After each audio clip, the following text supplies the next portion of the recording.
encore plus extraordinaire, j'avoue que quand j'ai vu ça, je me suis un petit peu frotté les yeux pour voir si ce que je disais était exact. C'est la déclaration qu'a faite Jacques Attali lors d'un colloque qui s'est tenu à Paris. C'était au musée du Quai Branly, là, au musée des Arts Premiers. C'était là il y a quelques jours, fin mai 2016. Je rappelle que Jacques Attali, c'est ce monsieur qui s'est toujours trompé sur tout, mais qui, semble-t-il, est en mesure de donner ses instructions à tous les présidents de la République successifs. Il y a eu Chirac, Mitterrand, Chirac, Sarkozy et maintenant Hollande. Donc c'est vrai que je suis très très proche d'Emmanuel, c'est un garçon très brillant. J'ai eu le privilège dans ma vie d'être en situation de mettre le pied à l'étrier à pas mal de jeunes. Je crois qu'Emmanuel Macron a tout à fait le talent pour être un présidentiable un jour. Alors de Montebourg à Macron, ça fait un virage à 180 degrés, présidentiable un jour. Ouais, c'est pas anodin ce que vous dites. 180 degrés quand même ce virage, qu'opère l'exécutif. On ne peut pas dire ça encore. Il faut pas encore ? Non. Qu'est-ce qu'on peut dire d'autre ? C'est comme la politique, comme le disait d'ailleurs très justement Arnaud Montebourg hier, ça ressemble beaucoup au théâtre. Là, on a eu un premier, un deuxième acte, peu importe l'acte dans lequel nous sommes. On a frappé les 3 coups et on voit entrer de nouveaux acteurs. Et c'est monsieur Attali qui, je vous le rappelle, il y a environ 1 an et demi de cela, était venu et nous avait expliqué aux Français que finalement Emmanuel Macron serait en gros le prochain président de la République et qui d'ailleurs il connaissait qui serait après lui. Il a ce temps. J'irai même plus loin. Je crois que je connais celle qui viendra après lui. Ah ben alors ça c'est un nouveau scoop. Attendez, on peut pas interrompre ça. Allez. Bon, c'est d'ailleurs à partir de ce moment-là qu'on a eu droit au grand lancement de l'opération de marketing Macron. Et bien là, ce qui s'est passé est assez drôle, enfin est assez incroyable, puisque Jacques Attali a été interrogé lors de ce colloque et quelqu'un lui a posé comme question de quoi Emmanuel Macron est-il le nom ? Et Jacques Attali a répondu textuellement ceci, alors je le lis pour ne pas me tromper. Monsieur Attali a répondu de quoi Emmanuel Macron est-il le nom du vide de la politique française. Il n'incarne que le vide, que cette gauche qui veut à la fois être au pouvoir et ne pas y être, parce qu'elle déteste la gauche de gouvernement. Il est le nom de ceux qui rêvent que la gauche ne soit pas au pouvoir. Emmanuel Macron a un talent fou, ça c'est ce que dit monsieur Attali, je lui laisse en tout cas il n'a pas un grand talent pour convaincre les grévistes quand il va sur le terrain. Je l'ai repéré tout de suite, dit Jacques Attali, présenté au candidat Hollande, donc il confirme que c'est bien lui qui a créé le personnage politique Macron. Je l'accompagne toujours, je lui dis d'ailleurs ce que je pensais si seulement il se saisissait d'un programme.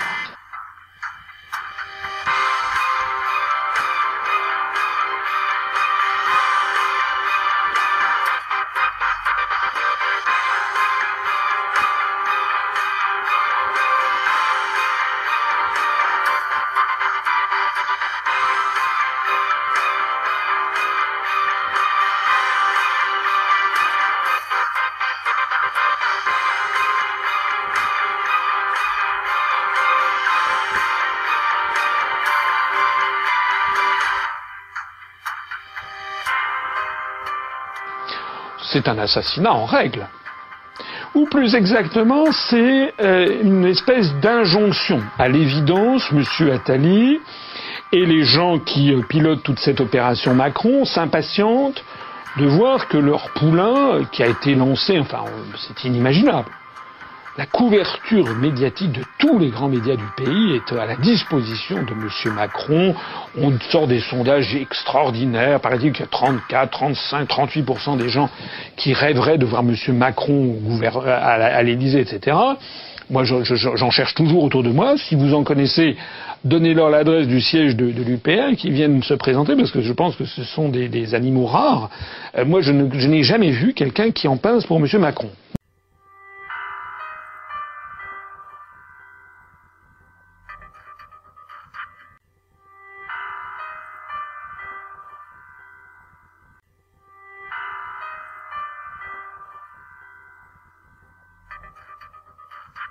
Il n'y a d'ailleurs pas une culture française. Parce que moi, l'art français, je ne l'ai jamais vu. Et on est tous des enracinés. Et donc parce que nous sommes des enracinés, il y a des arbres à côté de nous, il y a des rivières, il y a des poissons, je confirme. Il ne se respire pas.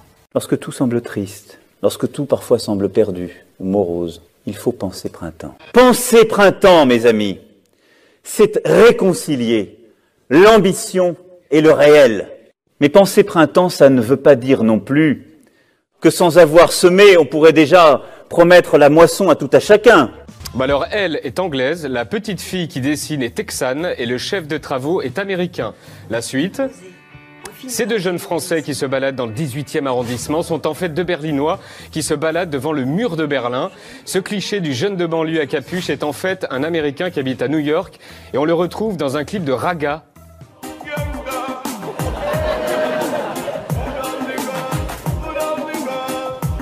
Quand je vous dis qu'ils y sont tombés en plein dedans. Pas la France de demain sans faire place aux idées neuves, sans audace, sans esprit d'invention. Effectivement, on ne fera pas la France de demain avec ce prof car il est aux États-Unis et il apparaît même dans une pub américaine. Putting focus on our customer. Striving for excellence in everything we do.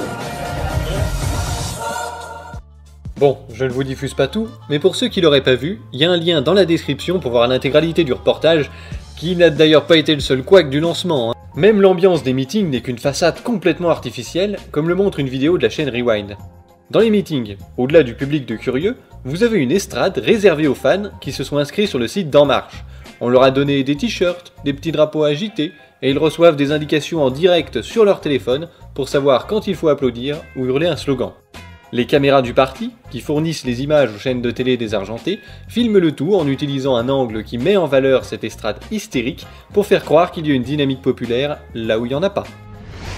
Le parti est tellement creux qu'ils sont obligés d'inciter les gens à agir sur les réseaux sociaux pour gonfler les scores. La team marcheur centralise tous les jours sur cette page des tweets à retweeter, des articles à partager et des top commentaires sur Facebook à liker. Ils veulent même qu'on envoie un salut à leur bot sur leur page pour améliorer son référencement. Mais ça n'a pas l'air de bien marcher. D'ailleurs, sur LCI, ils sont pas du genre à s'emmerder. En relayant un sondage, ils ont rajouté 10 points à Macron. Et tant pis si le total fait 107%. Ce qu'on voit, c'est qu'aujourd'hui, une nouvelle force émerge, c'est Emmanuel Macron. Ce qu'il fait, c'est quand même, voilà, il sort un peu de nulle part, enfin, il sort d'une banque. Et c'est ça, ce qui n'est pas nulle part. Oui, mais il est déjà crédité de entre 15 et 20 points dans les sondages. Non, mais écoutez... Donc finalement, une gauche, pas de gauche, mais une gauche de centre, est-ce que ça n'a pas plus d'avenir? Non, mais soyons sérieux.